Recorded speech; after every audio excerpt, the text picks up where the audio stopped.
All right, guys, I am so thankful that I love to cook, but I know for some of you it can be really stressful.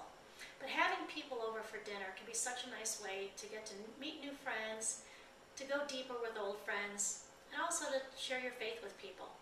So what I'm going to do is tell you about an easy menu that you can put together when having people over. I'm going to base this off of having a total of 8 guests. For an appetizer, do something really simple. You can buy some pre-made hummus and put out some toasted pita chips, some snap peas, some carrots, and some tomatoes, and even just some chips and salsa. You don't need to go real fancy. Just have some things that are ready and easy to go. And they're healthy too. And then I'm going to move on now to the salad dish. I have some slivered almonds here. You can serve them straight out of the bag, or you can do what we call toasted almonds. And I kind of like to have them a little bit toasted, so I'll show you how to do that. You take just a teaspoon of water, not much at all. 1 teaspoon of water, put it into a dish, and then add just a couple sprinkles of sugar. Not like maybe 1/4 teaspoon. It doesn't take much, just enough to give it a little something to stir around. And then add about 1/2 cup of almonds into the pan. Again, these are the slivered almonds, nice and skinny. You can serve them right out of the bag, or you can toast them up. So I'm going to stir those around and let them go for a little bit while I show you the rest of the salad. I have it easy here because I bought some already pre-washed mixed field greens. You can do this with just spinach salad, really any type of lettuce you want. But typically a spinach or these mixed greens are the best way to go. So you're going to go ahead and put in enough salad for about 8 people. And the nice thing is you can get the salad completely ready to go, except don't put the salad dressing on until right before you're going to serve it. So I have my mixed greens. And then I have a pint of blueberries. And we'll just sprinkle those all around the top. We'll take a little goat cheese. Now with goat cheese, you can get it just plain, but I actually have here a goat cheese that's covered with some cranberries. It's really good. I got it at Costco, but again, if you only have just plain goat cheese, that works really well too. And then when you're dealing with goat cheese, it's kind of best just to crumble it in your fingers. It's always good to wash your hands before doing this. But go ahead and just crumble it around. Can you see how it's just really nicely breaking? And just put in about 2 ounces, 3 ounces maybe, of goat cheese all over the top.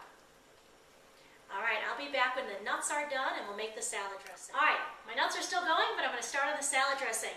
I'm going to add 1/3 cup of olive oil and then equal amounts of vinegar.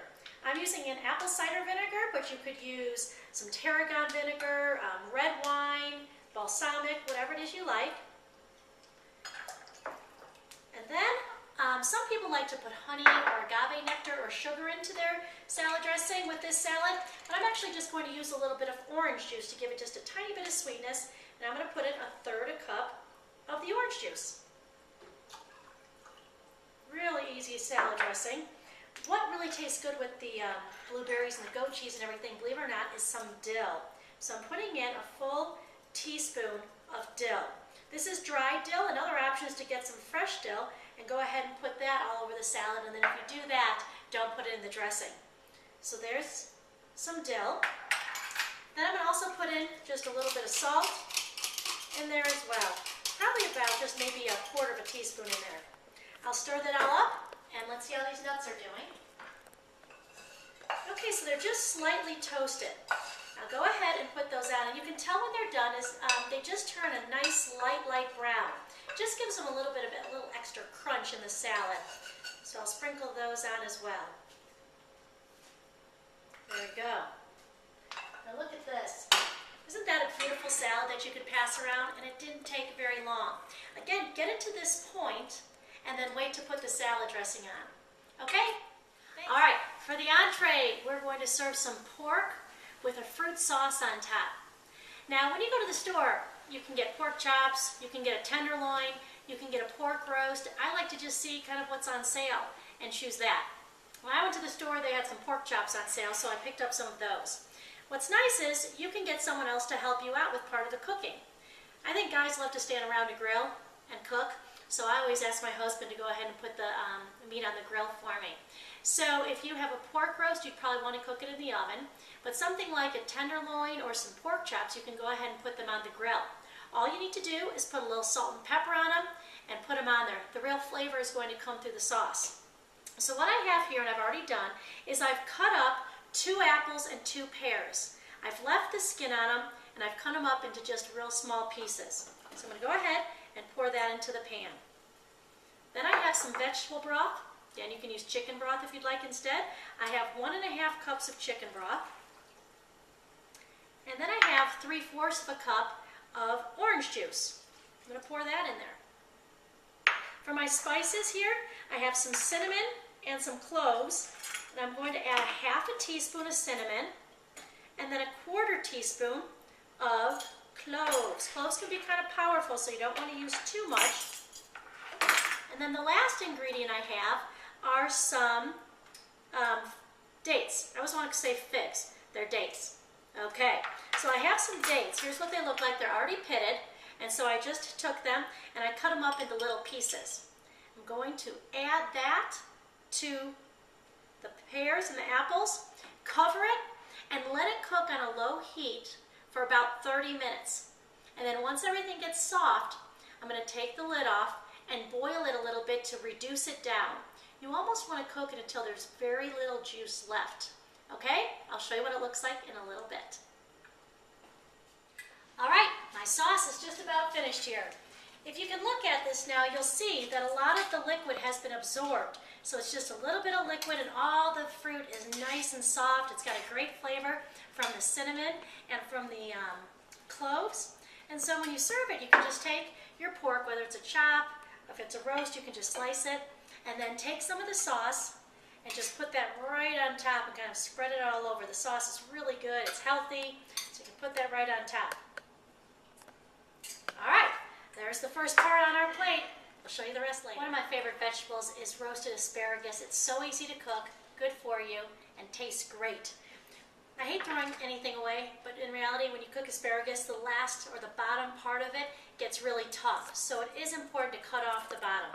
So I have here, I'm cutting down probably about 1/3 of the way down. I just cut off that section. Some people say if you hold it and where it breaks it, that's where you should use it. I just think it's easier to gather it all up and put it like that.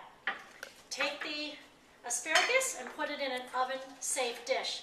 I've got my oven preheated right now to 400 degrees. I have some olive oil. You all know I love my olive oil. I'm just going to go ahead and put probably, just about 2 teaspoons over it.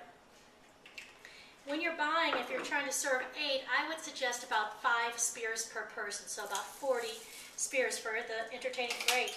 And then just go ahead and crush some grape salt on top of that, and then put it in the oven at 400 for about 15 minutes. It gets nice and almost crispy when you put it in at that hot temperature. I'll put it in. A great side dish to go along with the pork would be some coconut rice. There's some controversy over coconut milk, if it's healthy or not healthy. So whenever there's something that's controversial, I say you can eat it, but don't eat it too often. And if you do get coconut milk and you make the rice this way, get the light version. It will have less of the saturated fats. I've talked before about a rice cooker. This thing is great, especially when you're entertaining, because you can put everything in there, push a button, and then forget about it. If you don't have a rice cooker, you might just want to go with a quicker, simpler rice that you can do in advance and then just warm up right before you're going to eat it. So this is the rice cooker that I'm going to use, and I have brown rice. So brown rice does have more nutrients than white rice, has better fiber, as well as some other things. So I'm going to pour in 2 cups of rice. And then you should look at the package directions for how much liquid compared to how much rice. Mine's a 2-to-1, so I'm going to put in 2 cups of rice, which means I need 4 cups of liquid. So I pour in the coconut milk, which gives me just under 2 cups. And then I'll go ahead and add water to fill it all the way up to the 4-cup range.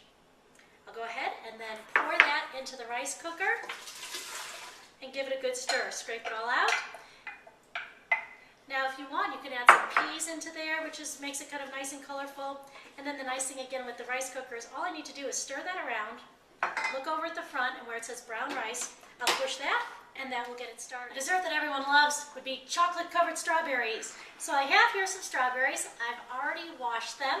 And one important thing when you're making chocolate-covered strawberries is to dry the strawberries real well, or else the chocolate won't stick to it. I'm going to suggest using dark chocolate. It's a little bit healthier, it has more antioxidants, and it has a lot of flavor, so you don't need a lot of it. I've just put about 3/4 of a cup of some little dark chocolate morsels in here. And you can either do them in a double boiler on the stove, or you can even do them in the microwave.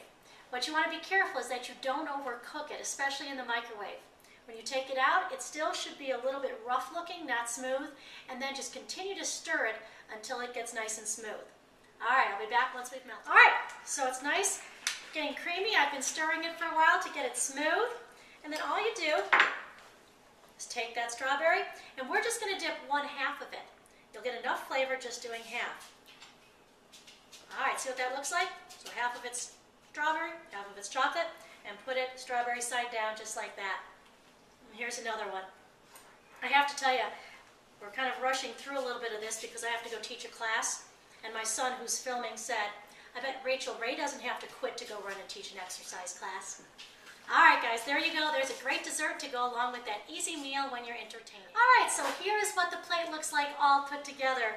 We have the asparagus, the pork with the apples and the pear, and we have the brown rice. Now, something if you want you can add on top of the brown rice is a little toasted coconut. All you need to do is take some shaved coconut, put it in the oven on a baking dish for about 5 minutes at 300, and then you can just sprinkle a little bit of that on top. It gives it a really nice crunch. And then for a little color and flavor, take some diced up cilantro and cover that on the rice. So, doesn't that look pretty? And it was easy. So I don't want you to be afraid to have people over.